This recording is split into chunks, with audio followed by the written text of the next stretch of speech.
রামের বিয়ে ঠিক করতে যাচ্ছে তার মা, কিন্তু সেই সময়ই ফাঁস হয়ে যায় রুহির হাতে থাকা টাকার রহস্য। রুহি কি কিছু লুকাচ্ছে? রাকেশের খুনের পেছনে কি নতুন সত্য সামনে আসতে চলেছে? হ্যালো বন্ধুরা, কি অবস্থা সবার? আশা করি প্রত্যেকে অনেক ভালো আছেন। নিয়ে আসলাম ভালোবাসি তোমায় নাটকের 31 নম্বর এপিসোডের সুন্দর একটি এক্সপ্লেনেশন। চলুন কথা না বাড়িয়ে চলে যাই মূল ভিডিওতে। তার আগে যারা এখনো আমাদের চ্যানেলটি সাবস্ক্রাইব করেননি তারা এখনই চ্যানেলটি সাবস্ক্রাইব করে রাখুন। এপিসোডের শুরুতে আমরা দেখি রামের মা সুগন্ধা একটা বড় সিদ্ধান্ত নিয়েছেন। তিনি চান রামের বিয়ে হোক চিকির সঙ্গে।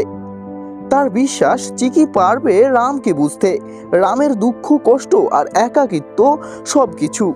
তিনি মনে করেন চিয়ার চলে যাওয়ার পর যে শূন্য স্থান তৈরি হয়েছে সেটা শুধু চিকি পূরণ করতে পারবে। একটা অনুষ্ঠানে তিনি দেখেন রাম নিজে থেকে চিকিকে চকলেট দিচ্ছে। এর আগে রাম কখনো চিয়া ছাড়া কাউকে চকলেট দেয়নি। এটা দেখে সুগন্ধার বিশ্বাস আরও শক্ত হয়ে যায়, চিকি রামের জন্য ঠিক মেয়ে। এরপর দৃশ্য বদলায়, আমরা দেখি রুহি চুপি চুপি ঘরে ঢুকছে।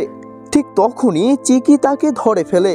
চিকি সরাসরি রুহিকে প্রশ্ন করে, তোর বাবাকে নিয়ে তো কোনো চিন্তা নেই? রুহি বলে, বাবাই তো রাকেশকে খুন করেছে। কিন্তু চিকি এই কথা মানতে নারাজ। সে বলে, যে মানুষ পথ শিশুকে ঘরে এনে মানুষ করেছে, খাওয়াচ্ছে, বড় করছে, সে কেন রাকেশকে খুন করবে? রুহি বলে, হয়তো রাকেশ কোনো ভুল করেছে। তখন চিকি বলে, তুইও তো অনেক ভুল করেছিলি, বাবা কি তোকে মেরে ফেলেছে? চিকির বাবার ওপর সম্পূর্ণ বিশ্বাস। সে দৃঢ়ভাবে বলে তার বাবা এমন কাজ করতে পারে না। হঠাৎ চিকির মাথায় একটা কথা আসে।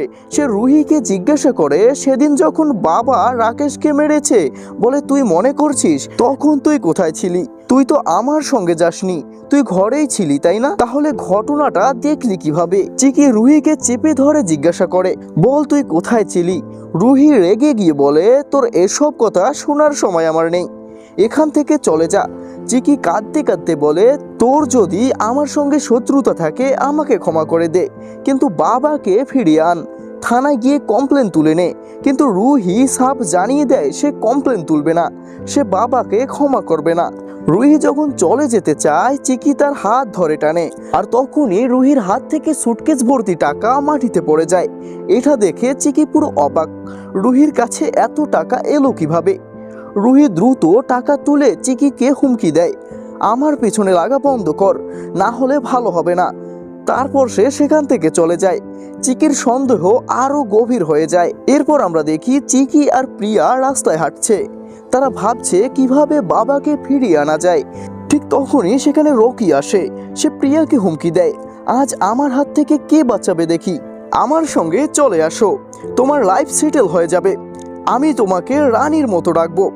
সে সরাসরি চাপ সৃষ্টি করে, ভালোভাবে রাজি না হলে ফল ভালো হবে না। এবার আর দেরি করে না চিকি, সে এগিয়ে এসে রকিকে এক থাপ্পড় মারে। রাস্তায় লোকজন জড়ো হয়ে যায়। রকি রেগে গিয়ে বলে, তুমি জানো না আমি কে? আমার উপর হাত তুলে তুমি বড় ভুল করেছো। চিকি দৃঢ় গলায় বলে, তুই কি করতে পারবি সেটা আমি ভালো করেই জানি, আমার মেজাজ এমনিতেই খারাপ, আর বাড়াতে আসিস না। শেষে রকি হুমকি দিয়ে বলে, আজ যাচ্ছি কিন্তু কাল দেখে নেব, এবং সে সেখান থেকে চলে যায়। এই পুরো ঘটনা দূর থেকে দেখে রাম সেখানে এসে পৌঁছায়।